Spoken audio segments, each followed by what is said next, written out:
আসসালামু আলাইকুম। প্রতিদিনের মতো আবারও চলে আসলাম রান্নাবান্নার ভিডিও নিয়ে। কেমন আছেন আপনারা সবাই? নিশ্চয়ই যে যেখানে আছেন ভালো আছেন, সুস্থ আছেন। আজকে আপনাদের সাথে শেয়ার করব গরুর যে মাথার মাংসটা আছে না, সেটা আমি যেভাবে রান্না করি সেটাই। প্রথমে আমি হাঁড়িতে পরিমাণ মতো সরিষার তেল দিয়ে দিলাম। তারপর এখানে দিয়ে দিব বেশি করে একটু পেঁয়াজ কুচি। মাংস রান্নার মধ্যে পেঁয়াজের পরিমাণটা একটু বেশিই লাগে। এরপর এখানে আমি দিয়ে দিব পরিমাণ মতো রসুন বাটা আর আদা বাটা। আদা আর রসুন বাটা একটু করে ভেজে নেব। আদা আর রসুনটাকে একটু করে ভেজে নেব। গরুর মাংসের মধ্যে মাথার এই মাংসটা আমার থেকে সবচেয়ে বেশি ভালো লাগে। এরপরে এখানে মাংসগুলো দিয়ে দিব। এইভাবে আমি মাংসটা ভালো করে নেড়েচেড়ে আদা রসুনের সাথে কিছুক্ষণ কষিয়ে নিব।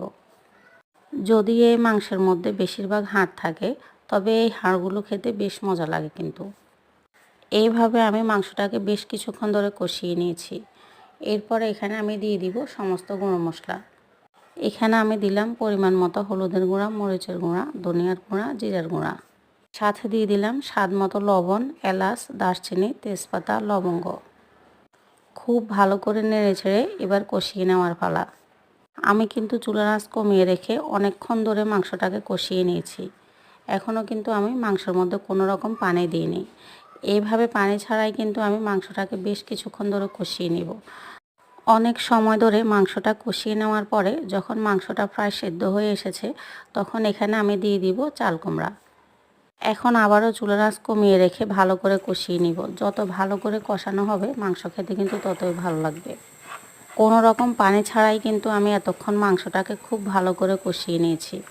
যখন চাল কুমড়া মাংস অনেকটাই সেদ্ধ হয়ে গেছে, তখন এখানে আমি দিয়ে দিলাম গরম পানি। বেশি পানি দিতে হবে না, চাল কুমড়া আর মাংসটা প্রায় সেদ্ধ হয়ে গেছে। মাংসর মধ্যে আমি একটু ঝোল রাখবো, এজন্যই পানি দিয়েছিলাম। পানি দিয়ে আবারও আমি বেশ কিছুক্ষণ ধরে রান্না করে নিয়েছি। তারপরে এখানে আমি দিয়ে দিলাম গরম মশলার গুঁড়া আর কাঁচামরিচ। এরপর কিন্তু আমি আবারও কিছুক্ষণ ধরে রান্না করে নিয়েছি। আমি কিন্তু পুরো রান্নাটাই চুলার আঁচ কমিয়ে রেখে করে নিয়েছি। তাহলে কী হবে, মাংসটা খুব ভালো করে সেদ্ধ হবে, খেতেও অনেক ভালো লাগবে। আপনারা কে কে এইভাবে রান্না করেন বলুন তো? এইভাবে মাংসের সাথে চাল কুমড়া দিয়ে আপনারা কে কে রান্না করেছেন বলেন তো? কালার দেখেই তো বুঝতে পারছেন আজকের রান্নাটা কীরকম হয়েছে। সত্যি অসম্ভব মজা হয়েছিল আজকের এই রান্নাটা।